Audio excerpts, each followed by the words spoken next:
Le Grand Dialogue. Sigi Kafoba. Edouani Wamakaran. Le Grand Dialogue, l'émission de débat du studio Tamani sur votre radio. Chenni Beri. Halud Maundi. Chenni Beri. Sigi Kafoba.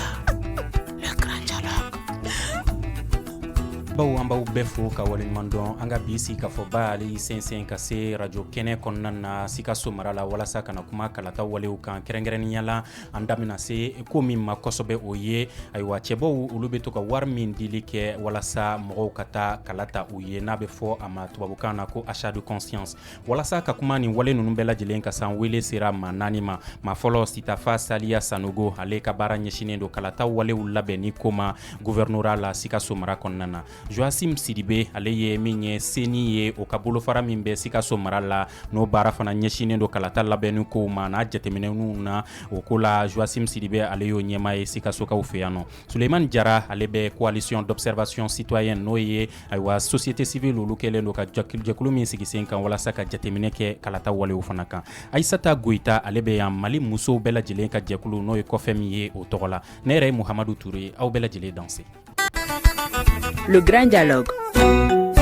Ayiwa an b'a daminɛ fɔlɔ ni ayiwa sɛbɛn ye min labɛnna ayiwa Christian ale ni ayiwa min ye Lasine Dumbiya ye n'olu y'an ka correspondant ye Sikaso mara la olu ye ɲɛfɔli ka ɲɛna candidat hakɛ joli de bɛ cɛbɔ hakɛ joli de bɛ Sikaso mara la ani poste jumɛn de labilalen don u ye Samba filani muga député kalafili a wulikajɔ n'o ye campagne ni kalafili sibe candidature olu dili bɛ sena Sikaso ɲina Sikaso mara kɔnɔ maa minnu bɛ k'o kanbɔ jɔrɔ nɔfɛ n'o ye candidat ye o ye mɔgɔ 238 ye olu tilakelen don lisi 66 cɛ olu cɛla muso ye 72 ye ni député kalafili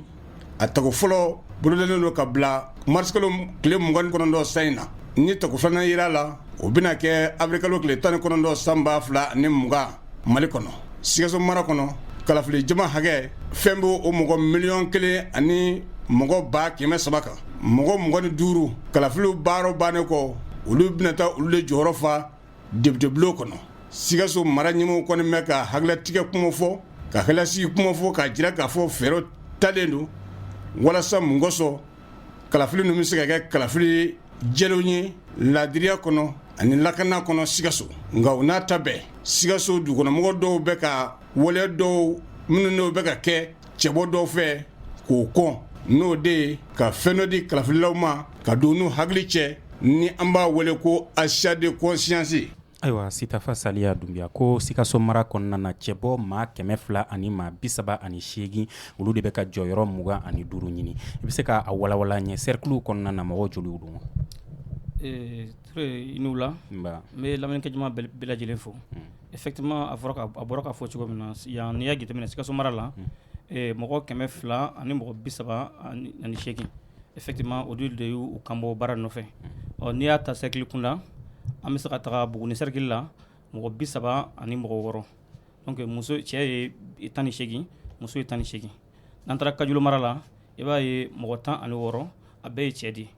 n'an taara Kɔlɔnjiba mara la i b'a ye cɛ ye mɔgɔ 23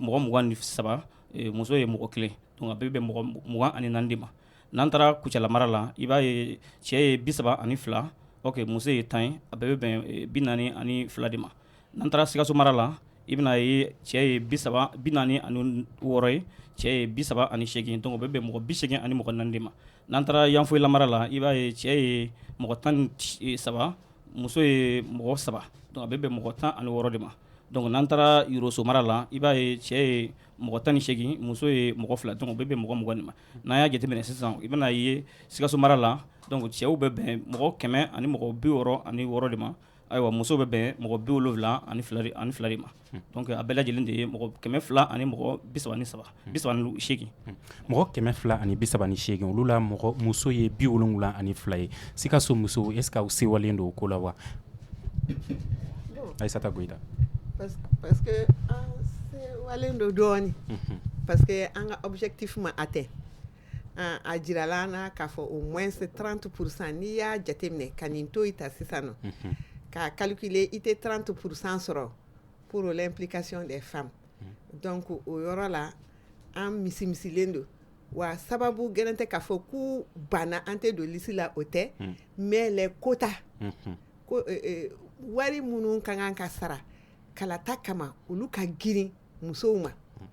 y'a ye parce que parti dɔw ye dépôt de candidature seulement k'i ka papier bila k'a fɔ n bɛ fɛ ka na député sɛbɛn kan o ye 45,000 150 à peu près quoi donc k'a fɔ ko ka na i ka kɛ ni passera i ka don lisi yɛrɛ la députéya lisi yɛrɛ la ko ka campagne kɛ i bɛ 5 millions de sara donc yɔrɔ caman na anw kɔni bɛ ten mais yɔrɔ dɔw la a ka nɔgɔn y'a ye donc o nana ni musow ka kɔtɔrɔma bɔli ye ka na kalafili kan sinon fɔlɔ gɛlɛya min kun bɛ cɛw fan fɛ musow doni ko la belebeleba bɔra a la donc ne bɛ min don o la o y'o ye. d'accord Joasim Sidibe Kajolo mara la cɛbɔ 16 muso 1 t'a la o ye ko bɛn ta ye wa sariya n'an ye sariya ta k'a lajɛ ayiwa loi 052 in na n'o o kan ka kota 30% di cɛbɔ musolakaw ma musolakaw walima kelen cɛlakaw ma. Merci bien. Micro. Bon, comme Madame Goïta a reflète à fond ici. Il va guérir dans la donne. Madame Goïta a reflète à fond. Il y a la loi 052 du 18 décembre 2015. Donc 30%. Et c'est très clair. Ni plus ni moins, 70% hommes au mangateme. 30% mangateme pour les femmes aussi. Donc maintenant, micro. N'a fɔra k'a fɔ ko ayiwa yɔrɔ sɔrɔla vraiment ni fiɲɛ sɔrɔla o yɔrɔ la ayiwa baara bɛ jɔn de bolo sisan parce que ni fɛn o fɛn filɛ nin ye a bɛɛ bɛ sariya de kɔnɔ loi électorale o 052 o a bɛɛ taara sariya de la an yɛrɛ bɛ baara min na nin ye n'an b'o wele ko député kalafili a bɛɛ bɛ ta o bulonba de kɔnɔ donc n'o ye tiɲɛ ye ayiwa a bɛ dilan cogo min na an bɛ minnu wele ko législateur n'olu y'a dilan olu bɛ loi kalifa minnu ma alors a bɛ olu de bɛ a dilan ala sago i sago. Sulemani Jara e bolo nin ye ko bɛn ta ye wa est ce que dankari ma kɛ sariya la. Alhamdulillah sanni ne ka don kuma na fɔlɔ ne bɛ foli kɛ studio tamani yɛrɛ ye a ka nin hakilina ɲuman na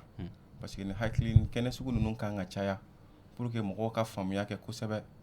sinon ne yɛrɛ kɔni bolo nin ko nin a ka gɛlɛn mais comme Joasim bɔra k'a fɔ cogo min an kan ka jateminɛ an ka to sariya kɔ komi an bɛ sariya jamana de la n'an fɛn fɛn ko an ka fɛn dɔ fɔ sisan n'an tɛ sariya kɔ o ni sababa tɛ bɛn mais n'an tora sariya kɔ inshallah an ni sababa bɛ bɛn min bɛ ne bolo ka fɔ la o y'o ye. Sitafa Saliya Sanogo ayiwa sariya m'a fɔ de wa ko ni 30% in n'a ma respecté k'a fɔ ko ayiwa listew k'u tɛ valider. Bon an ta kɔni ye min ye an ka niveau la ayiwa an bɛ candidature sɔrɔ maintenant an fana b'a bila ka taa sanfɛ maintenant min ye a kiiriko ye je pense que kiiribon dɔ yamaruyalen bɛ ka bila o kama ayiwa n'a sera yen olu de bɛ se ka o kanbɔ o la ka dɔn k'a fɔ min bɛ se min kan ka kɛ voilà donc an bɛ se ka min fɔ o de ye. D'accord ayiwa kalata min ye campagne ye o daminɛna an bɛ don min na i ko sisan a daminɛna Sikaso mara fan bɛɛ lajɛlen na wa min ye carte d'électeur fana ye n'o ye kalata sɛbɛn ye o minɛnninw fana bɛ sen na wa. D'accord monsieur Touré donc i ka kuma in na sa nin ka dɔ la ka taa ɲɛfɛ fɔlɔ ma yira k'a fɔ effectivement kalata sɛbɛn a daminɛna carte kila daminɛ depuis kalo tile 7 mars kalo tile 7 donc o la Sikaso mara kɔnɔna na n bɛ dɔ la kɔnɔ dɔɔni ne y'a jate minɛ an ye carte cercle 7 an y'a carte directeur bɛɛ sɔrɔ donc n bɛ se ka a bɛɛ kelen-kelenna da fɔ n'i taara Buguni mara la i bɛna ye olu ka carte directeur min sera u fɛ yen a bɛnna carte électeur 200,000 ani 200,000 2,000 ni 81 donc n'an taara Kajolo mara la i bɛna ye carte mun sera olu fɛ yen a bɛ bɛn 118 ani 4 donc n'an taara Kɔlɔnjɛba mara la i bɛna ye carte min sera yen o ye 900 600 ani 1 donc n'an taara Kucala mara la i bɛna ye carte mun sera olu fɛ yen o ye carte 200,000 600 ani 58 donc n'an taara Sikaso mara i bɛna ye carte min sera olu fɛ yen o ye 2 kɛmɛ saba ani 90 ani 74 non ani 90 90 o de sera olu fɛ yen maintenant n'an taara yanfo lamara la i bɛna ye min sera olu fɛ yen o ye 100 ani 6 kɛmɛ kɔnɔntɔn ani 3 donc n'an taara Yoroso mara la i bɛna ye 900 kɛmɛ 6 ani 75 donc quartier mun bɛ bɛɛ lajɛlen Sikaso mara la min sera a bɛ bɛn quartier 1,37 17 kɛmɛ 3 ani quartier 32 o de sɔrɔla Sikaso mara la donc a baaraw daminɛ depuis kalo tile 7 fo kana se bi ma maintenant k'a ta o la an ye kuma caman fɔra pour que quartier ninnu ka se ka ta ɲɛmɔgɔ bɔra ka tournée dɔw kɛ donc quartier mun sera ka tila ka depuis ka ta tile 7 kana se tile 9 ma o quartier bɛ bɛn n'i y'a jateminɛ quartier den tɛna fɔ ko n bɛ don cercle bɛɛ kɔnɔna na mais n bɛ se ka global bɛɛ fɔ donc ka bakuruba fɔ sisan a bɛ bɛn quartier den ba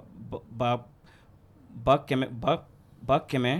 90 kɛmɛ 2 ani 5 o de sera ka tila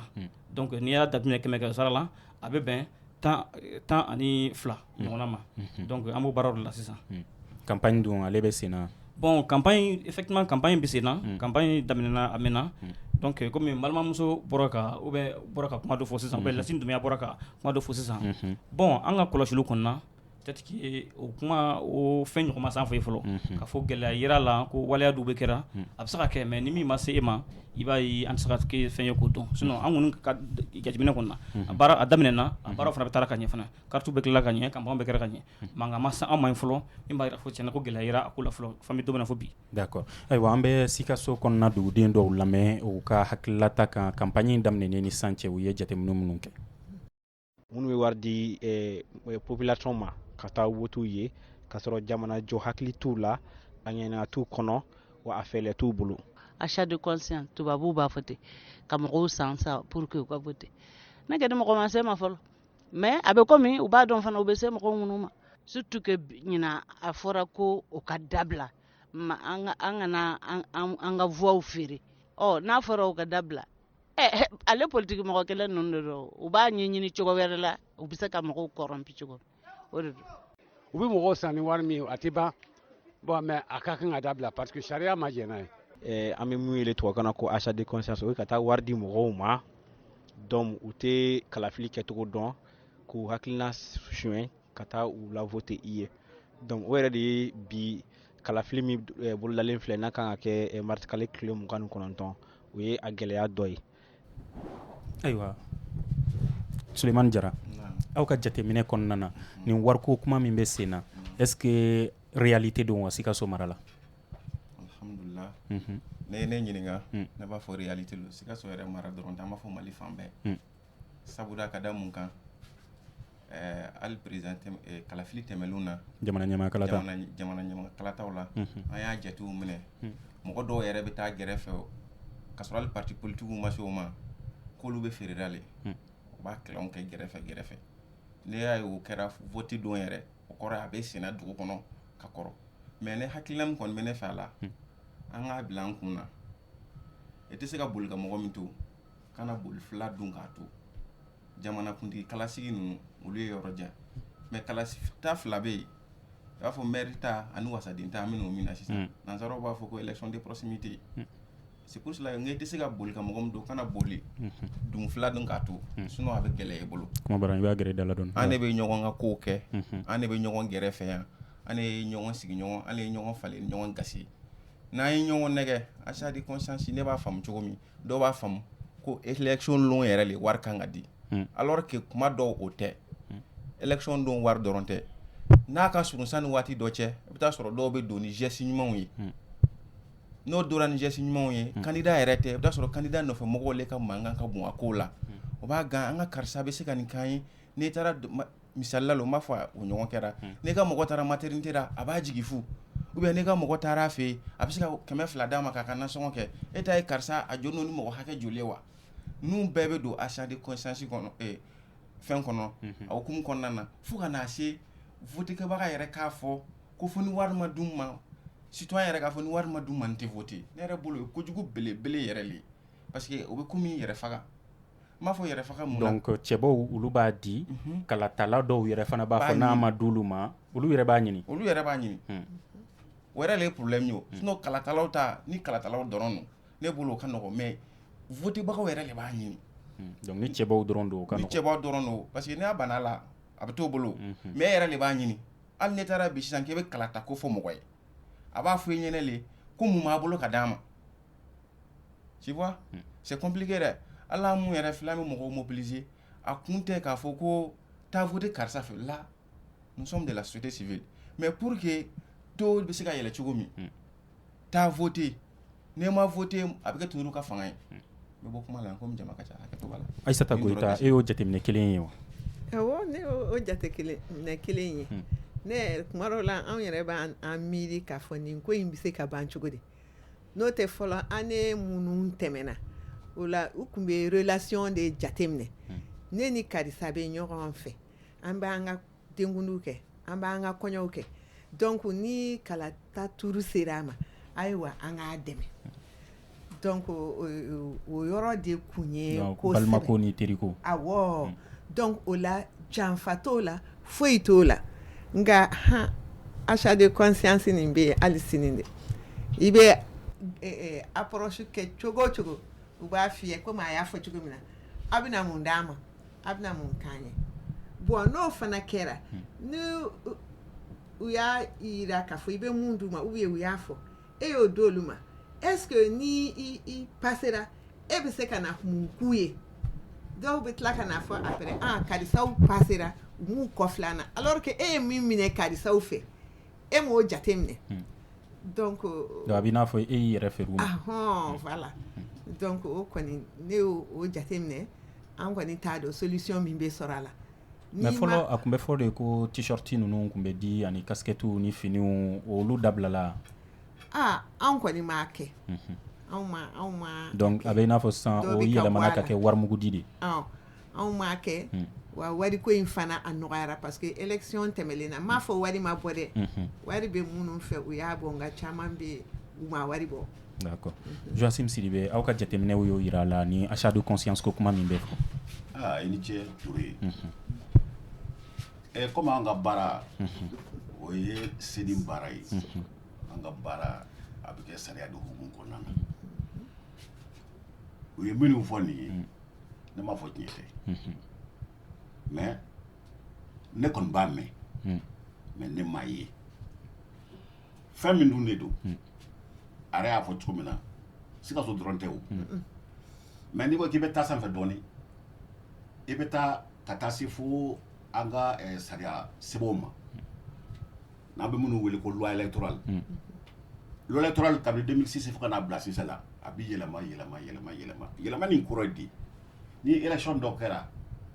fiɲɛ minnu yer'o la bulonba kɔnɔ o fiɲɛw o bɛ taa corriger ka tila ka loi wɛrɛ dilan o loi n'o b'o kɔ par exemple loi 048 du 17 octobre 2016 o loi ani loi 014 du 23 avril caman yɛlɛmana kɔnɔ parce que n'i y'a sigi don dɔ ta ka taa 70 la ka taa 72 la ka taa 73 la ka taa 74 na olu bɛɛ ye nin baara in kɔ a bɛɛ ye nin baara in kɔ donc sariya ye nin wariko in kɔ sariya ye nin kɔ sariya y'a kɔ ka tila tuguni k'a fɔ ni i sɔrɔla la i ni ɲagili min kɛ kan sariya fana ye o fana bɛɛ sigi jateminɛ sɛbɛnfura in kɔnɔ donc a b'i komi n'o y'a sɔrɔ ayiwa kunnafoni baliya de fana bɛ ko in na ten kosɛbɛ dɔɔnin ka da ayiwa sɛbɛn ninnu kan n'o tɛ a bɛɛ fɔra o t-shirt ye min fɔ o baramaw ye min fɔ o wari ye min fɔ o nin bɛɛ bɛ sɛbɛn in kɔnɔ k'a fɔ ni mɔgɔ sɔrɔla la loi y'a kɔ donc i ni ɲagali min bɛ bɛn o bɛ da i kan yɔrɔ fɔlɔfɔlɔ n'a jateminɛ kɛ les maisons de culte campagne taara k'a bɛɛ kɔnɔ mais ni loi in na a kɔnnen don a fɔra n'i y'a kɛ fɛnɛ i ni ɲagali min ka kan o bɛ da i kan kuma bara ni i y'a faamu donc n'o bɛɛ bɛ déjà moi je crois que an wasara quoi parce que ni sɛbɛnw ta ka sɛbɛnw lajɛ vraiment bɛɛ b'i taabolo dɔn a la quoi bɛɛ b'i taabolo bila a kɔnɔ. mais i ye kuma dɔ fɔ i ko e m'a ye nka i y'a mɛn mais est ce que aw ye sɛgɛsɛgɛli kɛ k'a ko ɲɛɲini. Sɛgɛsɛgɛli ni cas de figure la a ka gɛlɛn parce que a ka gɛlɛn mun na minnu n'olu b'a kɛ olu tɛ n'u yɛrɛ yira o minnu fana n'olu b'a minɛ olu fana t'u yɛrɛ yira o ani nin bɛɛ bɛ kɛ a b'a fɔ cogo min na kɛrɛfɛla de la kuma barani voilà nin bɛɛ bɛ kɛ kɛrɛfɛla de la donc ni nin bɛɛ bɛ kɛ kɛrɛfɛ anw ka baara ye min ye dɔrɔn k'a fɔ politiki mɔgɔw ye sɛbɛn min dilanna ni a bɛ nin fɛn ninnu kɔn n'a bɛ ka kɔn k'a kɔn société civile bɛɛ ka jɔ i jɔyɔrɔ la komi nin y'a fɔ cogo min na Sulemani Jara y'a fɔ cogo min na ni bɛɛ jɔ i jɔyɔrɔ la bɛɛ k'i ka baara kɛ a ka ca Ala fɛ a bɛ dabila hali n'a ma ban pewu camanba bɛ bɔ a la balimamuso y'a fɔ cogo min na fɔlɔfɔlɔ présidentielle ni législative ninnu tɛmɛna ani minnu bɛ nin ye caman bɔra a la o camanba de bɔra a la mais o kɔrɔ tɛ k'a fɔ ko a tɛ ka kɛ hali bi o mais n'an y'a fɔ cogo min na parce que fɛn dɔ de don f'an k'o fana fɔ ɲɔgɔn ye quoi a bɛ lamɔ de bolo. d'accord an da bɛ s'o ma sɔɔni an bɛ duguden dɔw lamɛn bon d'accord. Organisation kɛ ko ɲuman t'a la quoi parce que ne b'a ye ni vote bɛ kɛ bureau dɔw sigilen don minnu kan ka mɔgɔ organisation kɛ k'a ɲɛ donc olu tɛ ka u ka baara kɛ ka ɲɛ sinon normalement campagne kan ka kɛ candidat bɛɛ droit b'i bolo ka campagne kɛ donc n'i bɛ campagne kɛ fana il faut que a ka kɛ ka dan limite la donc pas de violation k'a fɔ k'i bɛ mɔgɔw san donc pas de ça quoi. Corruption bɛ yen u fana ko u k'a essayer k'o dabila n'o dabila la inshallah an bɛ faama ɲuman sɔrɔ ka sigi an kunna et le pays va avancer. Donc corruption bɛ yen yuruku-yuruku bɛ yen mais hali bi minnu b'a kalama yuruku-yuruku in bɛ se ka na ni gɛlɛyaw ye mɔgɔ minnu éclairés don u ka bɔ u ka kuma u ka sensibilisation kɛ walasa mɔgɔw ka se ka taa voter responsable kɛ. Sariya ma jɛn n'a ye mais sariya tɛ appliquer la o de b'a kɛ politique mɔgɔw u bɛ mɔgɔw san ka t-shirts ni marmites d'u ma. ayiwa ninnu saba minnu bɔra ka kuma dɔ y'a fɔ ko ayiwa labɛn ko juguya ko sen b'a la dɔ ko sariya tɛ appliquer dɔ fana ko bɛɛ lajɛlen kan ka ɲɛfɔli kɛ Sitafa Saliya Sanogo ayiwa labɛn ko cogoya la est-ce que labɛnni kɛra ka ɲɛ walasa ka se ka nin ko ninnu baliya ka d'a kan Joasim Sidibe bɔra k'a fɔ sisan na k'a fɔ ale yɛrɛ b'a mɛn ko mais a ma se k'a ye fɔlɔ wa ko sɛgɛsɛgɛli ka gɛlɛn. Bon n bɛ se k'a fɔ labɛnni kɛra ka ɲɛ ka ko bali parce que à partir du moment que ni sariya kɔni votera député bulon fɛ ka ban k'a jira k'a fɔ sariya votera ka ban normalement maliyɛn bɛɛ kan ka bɔ ka na fɔ sariya votera nin kan ka kɛ ou bien nin man ka kɛ mais n'i y'a ye halisa o bɛɛ kɛra tugun kɔrɔ ye labɛnni de kɛra mais a y'a fɔ cogo min na il faut que an yɛrɛ ka yɛlɛma k'a dɔn k'a fɔ nin ye sariya ye an ka bato mais n'an tɛ k'o kɛ i b'a ye a baara ba ma nɔgɔ. mais a y'a fɔ sisan ko sariyaw bɛ yen ko mais sariya de batulen tɛ mun na sariya bɛ ta ni a batu cogoya fana tɛ sariya fana kɔnɔna na k'a kunbɛn. Bon sariya ma ta ni sariya bato cogo tɛ sariya kɔnɔna na sariya fɛn fɛn ta i b'a sɔrɔ peut-être que a bɛ fɔ de n'i ye nin kɛ i bɛ ɲaga n'i ye nin kɛ i bɛ ɲaga mais pour que ka ɲaga sisan fo mɔgɔ de ka sɔrɔ k'a fɔ vraiment cɛn na karisa ye nin kɛ madame bɔra k'a fɔ sisan a waleyaw bɛ kɛra mais i b'a sɔrɔ mɔgɔ si kelen ma se ka wuli ka se sariya bondala k'a fɔ vraiment cɛn ni degun min bɛ ne kan ou bien n ye karisa ye nin cogo la n y'a ye nin cogo la n'o ma kɛ i b'a ye a fana ka gɛlɛn sariya k'a fɔ ko n ka wuli ka taga a tigi nɔfɛ ten. mais Joasim ka kuma ko sɛgɛsɛgɛli kɛli ka gɛlɛn a ko la e sɔnn'o ko la. Bon oui n bɛ sɔn o ko la n bɛ sɔn sɔrɔ n'i y'a jateminɛ effectivement sɛgɛsɛgɛli kɛli man nɔgɔn quoi parce que a bɛ kɛra mun na sariya taara pour que ka mɔgɔ mun lakana olu kelenw de b'a kɛra i b'a ye sɛgɛsɛgɛli kɛli man nɔgɔn n'i wulila ka s'a tigi ma a tɛ tilen ka kuma ɲinɛ donc fo yɛrɛ k'a faamu vraiment cɛn an bɛ waleya min na waleya ɲuman tɛ a ka dabila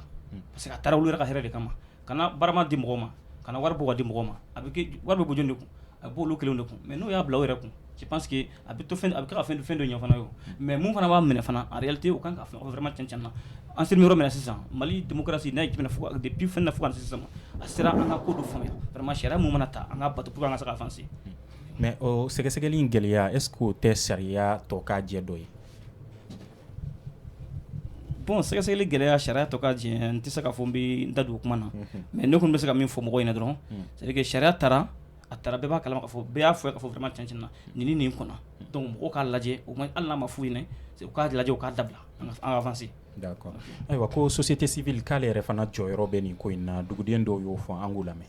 nka a fɔla cogo cogo maa dɔw bɛ yen u bɛ den ka fɛn dɔ kɛ an n'a ka ko bɛɛ a tɛ se k'o dɔn dɔw la sisan f'a ni ka fara ɲɔgɔn kan kɛ kɔnɔ i n'a fɔ bamanankan na ko kɔnɔkulu jɛlen bɛ bin fɔ an de bɛ se ka jɛ k'an fara ɲɔgɔn kan k'an fanga fara ɲɔgɔn kan cogo min na yurugu min bɛ kɛ kɛrɛfɛ ka kɛ mɔgɔ ye mɔgɔ min bɛ se ka yurugu in k'a lasa fɔ bagaw ma n'an b'a fɔ ko k'a denɔ se cogo min na yurugu kana se ka kɛ k'a kɛ sababu ye k'an ka kalafili k'a ɲagami an bolo o la jaabi mana bɔ jotigi sɔnna ni fana binna o fana sɔnna k'olu binna. parce que karisa ɲana ma kunu ne tɛ vote kama ne bɛna vote i yɛrɛ ŋaniya jamana jɔ la i bɛ se ka min kɛ faso jɔli la ani i yɛrɛ baarakɔrɔ minnu kɛ ɲumanya sira kan ne bɛ vote de kama. maintenant ne bɛna mun fɔ jamana Sikaso ka bɛɛ lajɛlen ye ma mɔgɔ bɔ mɔgɔ la ko vote utile an k'o kɛ an ka maa sɔrɔ fana a ka taa wasabulon kɔnɔ mun bɛ se ka an kunkow fɔ Mali kunkow fɔ en général. Suleiman Jara, est-ce que denensoli n'o ye ka kofɔli kɛ mɔgɔw y'a ye nin walejugu ninnu bɛ ka kɛ ka t'u kɔfɔ est-ce que o bɛ kɛ? Bon, alhamdulillah e ka ɲininkali nin a jaabi ka gɛlɛn kojugu m'o fɔ ka da min kan parce que ɲɛmɔgɔw y'a bɛɛ fɔ ka ban ni sariya taara bɛɛ b'a dɔn sariya bɛ yen mais mɔgɔ ninnu min fana b'a kɛla bɛɛ b'a dɔn mun b'a kɛla mais ne y'o yira fɛn wɛrɛ hali ɲɛmaaw b'a dɔn ɲɛmaaw b'a dɔn u ko k'olu b'a mɛn de ko mɛ ne b'a y'a fɔ koma tɛ kɛra faama ye koyi n'a fɔra k'e ka contribution ka kɛ 5 millions ye est-ce que o ye koma ye da dɔ tugu la ɲɛw n'a fɔra pour que e ka choix yɛrɛ ka kɛ fɔlɔ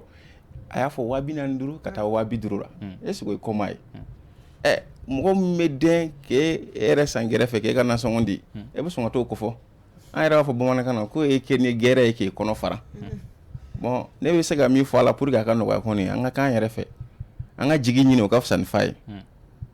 parce que jigi o ye badabada ye mais fa o ye tile kelen ye dɛ ne bɛ se k'o le fɔ a la sinon a question a jaabi ka gɛlɛn kojugu. donc u b'u ɲɛ tugu a la de sinon u b'a kalama. bɛɛ b'a kalama. bɛɛ b'a kalama. ale yɛrɛ b'a kalama Ture. ayiwa ɲininkali ko bɛɛ b'a kalama Sidibe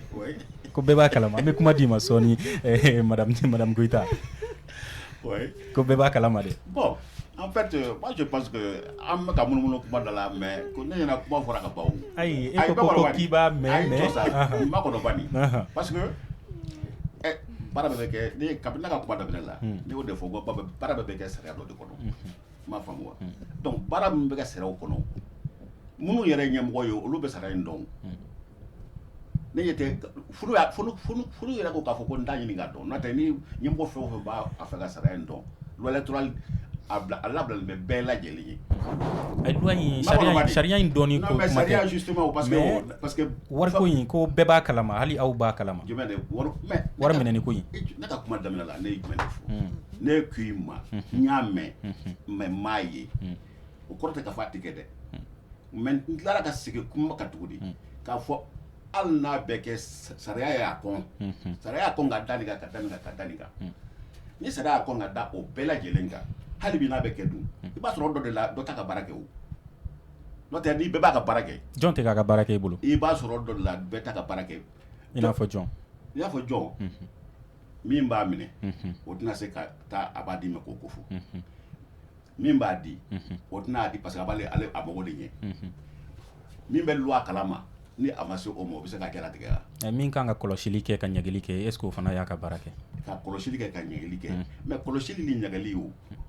an bɛɛ ma jɛ o de kan kan de k'a fɔ k'a ka gɛlɛn wa parce que a ka gɛlɛn parce que ka da a n'a kɔrɔ kan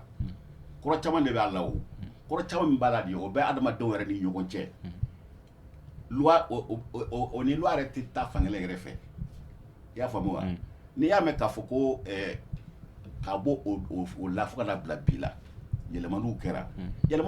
o y'a sɔrɔ hakiliw de bɛ ka yɛlɛma dɔɔni dɔɔni i m'a faamu wa n'o tɛ k'a fɔ de ko a bɛ kɛ bateau magique la ko a bɛ sin ka arrêt ka bɔ yan non a tɛ se ka bɔ yen n'o tɛ hali fɛn minnu filɛ nin ye sisan k'a taa t-shirt ye fɛn o fɛn kɔnnen don a bɛɛ bɛ sɛbɛn kɔnɔ a yɛrɛ o bɛna dɔ de fara kan de o parce que min fara kan fɛnɛ o ye de mɔgɔ o mɔgɔ n'i b'a kalama e b'a dɔn a man ɲi a kɛr'i la n ko droit b'i bolo ka taa i ka plainte déposer. mais a ye kuma dɔ fɔ e min ni i y'a minɛ i b'a minɛ i ka nafa de kama o tigi fana a ka gɛlɛn o ka taa ɲɛfɔ ne ma se o de ka di yan n ko o fɛn minnu bɛ yen o ka gɛlɛn o ni loi yɛrɛ tɛ fankelen fɛ yɛrɛ parce que o ye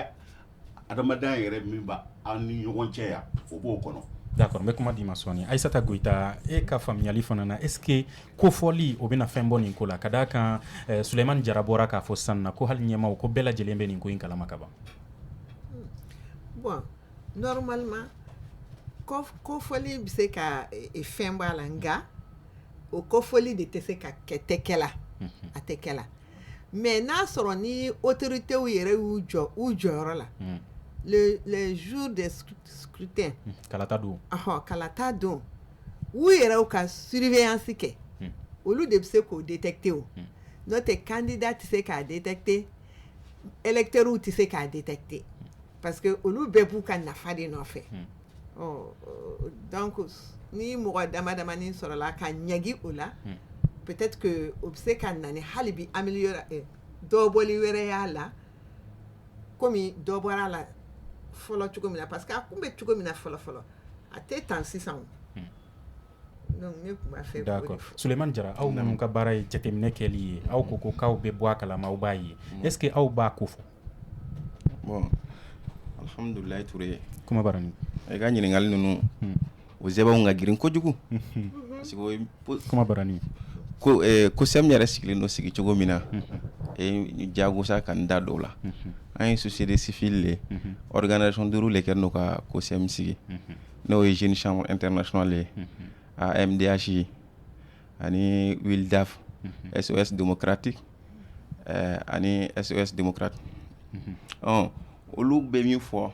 ale n'an yɛrɛ bɛ an ka observateur mun déployer élection long ale ni superviseur mun bɛ kɛ avant élection n'olu bɛ carte d'électeur distribution kɔlɔsili kɛ a bɛ fɔ en aucun cas o man ka impliquer élection foyi la on ne fait que observer ka lajɛli kɛ dɔrɔn a ta ye lajɛli de dɔrɔn a man ka impliquer foyi la aw tɛ ko fɔli kɛ an tɛ ko fɔ n'an ye min ye baarakɛminɛnw b'an bolo an bɛ se ka laseliw kɛ aw bɛ laseli kɛ jɔn ma bon sisan ka daminɛ jamanakuntigi kalasigi ra baarakɛminɛn dɔw dira an ma an bɛ SMS'u ci en temps réel o bɛ taa an ka secrétaire exécutif fɛ parce que COSEM yɛrɛ sigi n'o sigicogo ma se ka fɔ situation a sigicilen no au 5 niveaux il y a une coordination nationale un secrétaire exécutif coordination régionaux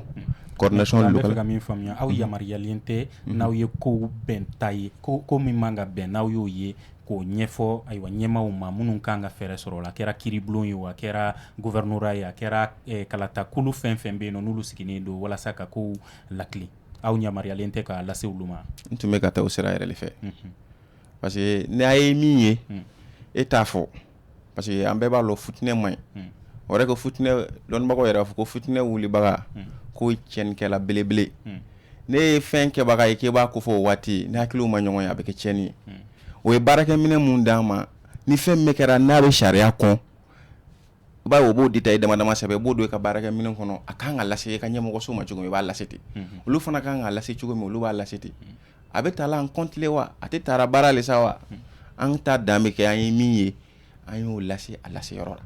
jaabi min bɛna bɔ a kɔ e bɛ ka min ɲini sisan an bɛɛ bɛ sigi ka k'o le lajɛ an mɛnna an tɛ ka jaabi le ye ko laseli bɛ k'aw ma ko mais k'u bɛ mɛn u tɛ jaabi ye Sanogo. Voilà, donc M. Touré mi fotugon et mi vote ko ye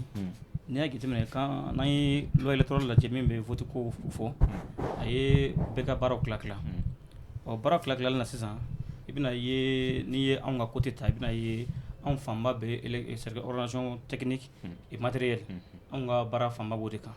mais min ye a kiiriko n'a fɛnko ye moi je pense que sariyaso de bɛ yen olu kama min tɛ anw ye mais anw bɛ sinsin kosɛbɛ ayiwa élection bɛ dilan cogo a bɛ labɛn cogo di ani minɛn mun kan ka kɛ ka labɛn anw bɛ sinsin kosɛbɛ o de kan. D'accord. Ayiwa an bɛ duguden wɛrɛw lamɛn minnu bɛna kuma kalata yɛrɛ mun de la kala kan ka ta ani kalata nafa ale ye mun de. I bɛ liste dɔ ta dɔrɔn ou bien i b'a fɔ n t'a si fɛ a ka fisa i ma taa voter parce que i ma taa voter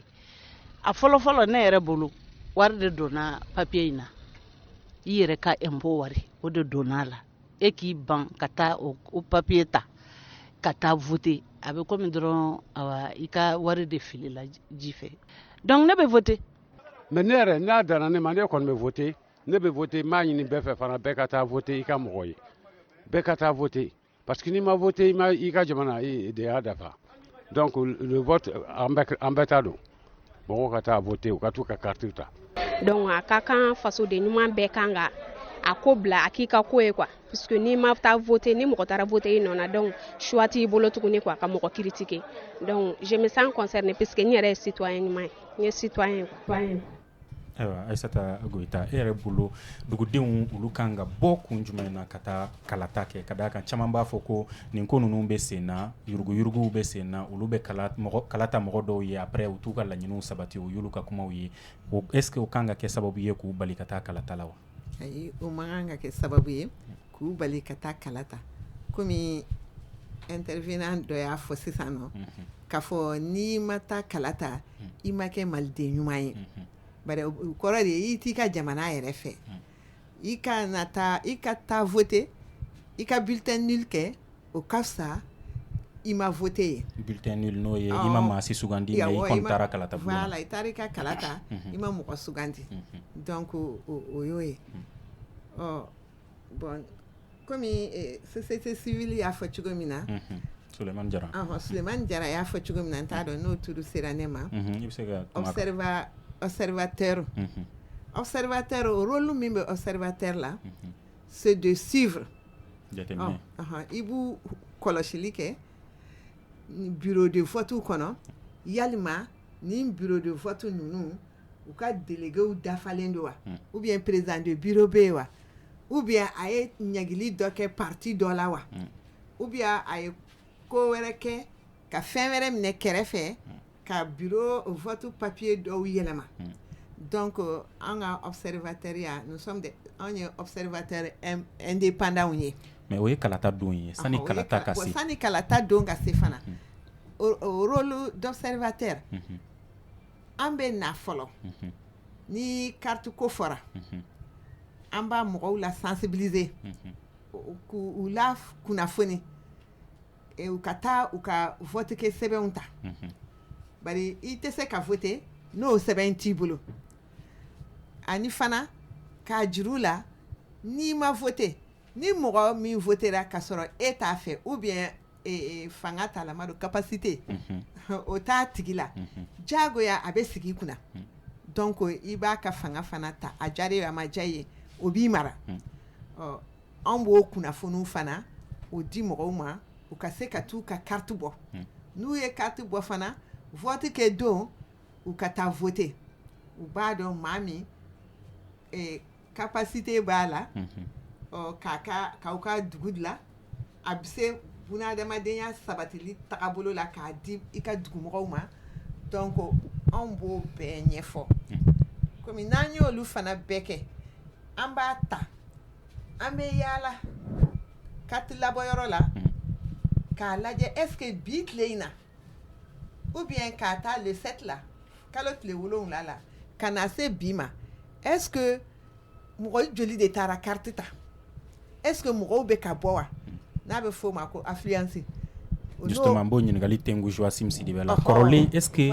kalatala ka ca Sikaso mara la wa est-ce que Sikaso mara la mɔgɔw bɛ bɔ kosɛbɛ ka taa kalata? Monsieur Touré merci n'i ye ka fɔ an ka laɲini faba yɛrɛ ye k'a fɔ ko labɛnw ka kɛ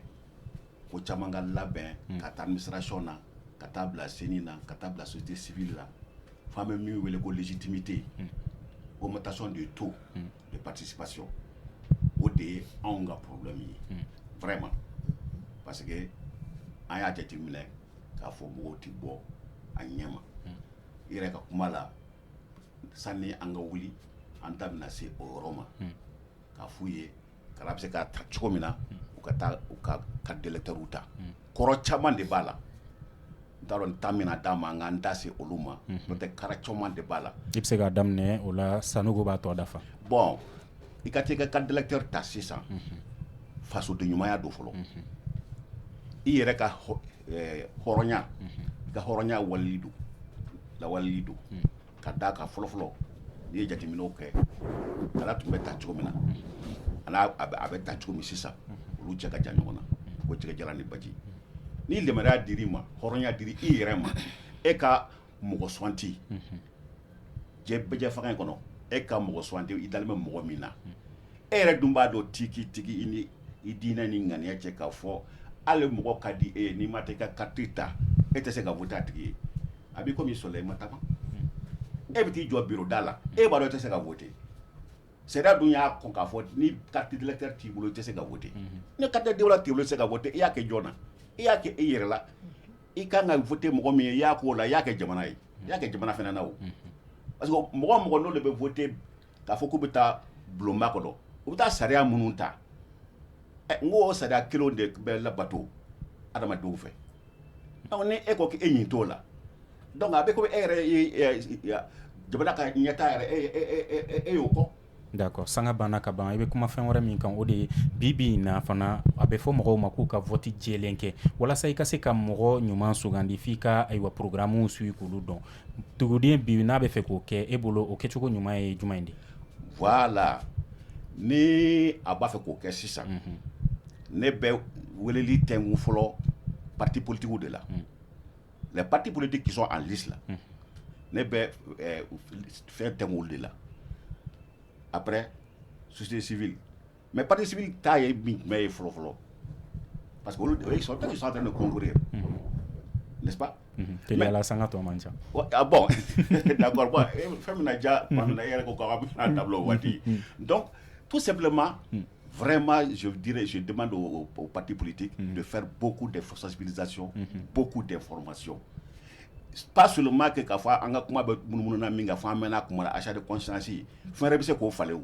o ye programme ko de ye o. Donc parti politique ni société civile ka kunnafoniw di. A kunnafoniw di kalatalaw yɛrɛ fana ka taa kunnafoni parce que n'i bɛ mɔgɔ bila baara la. d'accord ni dɔn dɔrɔn sa. sisan mais k'an bɛ kuma di tɔw ma fana Sanogo bi in na walasa i ka kala ta fɛn dɔw fana bɛ yen nɔ f'i k'olu sɔrɔ i ka t'olu fana ɲini o fɛnw ye fɛn jumɛnw ye u bɛ sɔrɔ yɔrɔ jumɛn. Donc merci monsieur Touré comme n bɔra k'a fɔ ka kuma tɛmɛna cogo min na carte d'électeur ninnu dili daminɛna je pense que préfet bɛɛ y'o ka décision ta donc sous-préfet bɛɛ fana ta tara fana n'i y'a jateminɛ an ka mara bɛɛ la presque commission bɛɛ bɛ baara la donc a dun fɔra mɔgɔ si tɛ se ka voter ni carte d'électeur t'i bolo donc min mɔgɔ hakili lajigin fana k'a fɔ vote carte d'électeur kɔrɔlen min b'an bolo o tɛna se ka zen na vote kɛ donc kura mun nana mɔgɔ kana sigi so kɔnɔ k'a fɔ a kɔrɔlen bɛ n bolo n bɛ taga n'o ye a dɔ bɛna kɛ a vote don a tɛna ɲɛ u b'a sɔrɔ yɔrɔ jumɛn mairie la wa bon n'u b'a sɔrɔ c'est à dire que commission sigi don sous-préfet de ye commission sigi mais généralement ni bɛ commission ɲininkali kɛ n'u sera dugu min na n'u a tɛ se dugutigi la ou bien quartier tigi la donc commission kan ka sɔrɔ donc a b'o commission sɔrɔ f'u ɲɛna la n bɛ se ka min fɔ la kosɛbɛ o de y'o ye. d'accord ayiwa an bɛ dɔ lamɛn lakana ko la sisan ni na ka sɔrɔ ka kuma di ma sisan ni na monsieur Jara. Sécurité ko la surtout lakana tamasiyɛnw kɔni a tamasiyɛnw kɔni bɛ yen mais k'a fɔ ko a kɛra fɛn ye ko an bɛ se k'an tigɛ da min kan k'an sinsin kan surtout jamana filɛ wagati min na sisan lakana fanfɛla la an tɛ se k'an bolo da o kan kosɛbɛ an tɛ se k'o ta ni ba fila ye. I n'a fɔ Sikaso yɛrɛ bɛ cogo min na bi na an bɛɛ lajɛlen b'a cogoya dɔn maa si hakili sigilen tɛ jamana ɲɛmaaw bɛ se ka fɛlɛ tigɛ k'o fɛlɛ tigɛ cogo min na an ka se ka taa an ka kala fili hɛrɛ kɔnɔ ka sigi hɛrɛ kɔnɔ basi kana mɔgɔ si sɔrɔ. K'a fɔ ko walew sigilen don sen kan walasa ayiwa lakana ka se ka sabati kalata ka se ka lakana aw ka jateminɛw na lakana wale minnu sigilen don est ce que aw jɔrɔlen don wala aw jɔrɔlen tɛ. Alhamdulillah mɔgɔ mɔgɔ bɛ diɲɛ cogoya lɔn bi surtout an fa jamana n'o ye Mali ye bɛɛ b'a lɔn hakili sigi yɛrɛ bɔra diɲɛ na pewu mɔgɔkɔrɔw b'o lɔn ka tɛmɛ hali an denmisɛnninw yɛrɛ kan mais an bɛɛ b'a jamana min kɔnɔ bi an b'a lɔn basigibaliya bɛ yen n'an bɛ se k'a fɔ mɔgɔ saba bɛ don alijinɛ na an bɛ se k'a fɔ mun bɛ Sikaso mara la Mali la bi olu le bɛ alijinɛ na. D'accord. Sinon bɛɛ b'a lɔn jamana nin ka kalan cogo min sisan. Donc lakana ko la e hakili sigilen don dɔɔni Sikaso mara la. Lakana ko la ne hakili sigilen don dɔɔni ka sago yɔrɔ tɔw kan. D'accord. Est-ce que fana hakili sigilen don wa madame Aissata Goïta? Hakili bɛ se ka fɛn dɔɔni de sinon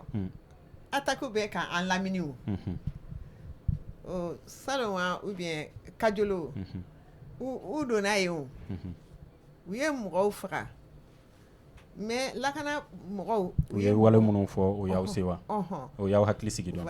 d'accord ayiwa an b'a kuncɛ ni nin duguden ka laɲini ye a ka di n ye vote min bɛna kɛ nin mɔgɔ kura minnu bɛna assemblée la c'est à dire o ka se ka na ni hakilina wɛrɛw ye minnu ye jamanadenw yɛrɛ hakilina ye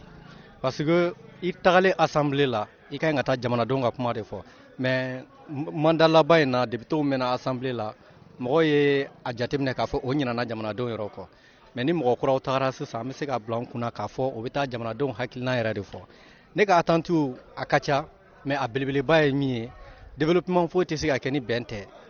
vote in ka kɛ sababu ye basigi ka se ka na Mali kɔnɔ o ye ne ka attente dɔ ye. Nin bɛ dansigi an ka bi sigikafɔba la min y'i sɛnsɛn ka se Sikaso mara la radio Kenedugu mɔgɔw kun y'a an bisimila Sitafa Saliya Sanogo n'ale ka baara ɲɛsinen don kalata walew labɛnni ko ma gouvernorat la Sikaso ale kun y'an ka maa welelen dɔ ye maa saba tɔ o ye Joasim Sidibe n'ale kun bɛ yan nɔ commission électorale régionale indépendante n'o ye CENI ka bolofara min bɛ Sikaso kaw fɛ yen nɔ o ɲɛmaa ye Suleiman Jara ale kun bɛ yan COSEM n'o ye société civile ka jɛkulu dɔ min sigilen don jateminɛ kɛli kama o tɔgɔ la Aissata Goita ale kun bɛ yan Mali musow bɛɛ lajɛlen ka jɛkulu kɔfɛm o tɔgɔ la ne yɛrɛ ye Muhamadu Ture nɛgɛ karafe juru ani ja labɛnba Gagné Kanté aw kan bɛn sini sigikafɔba kɛnɛ wɛrɛ kan.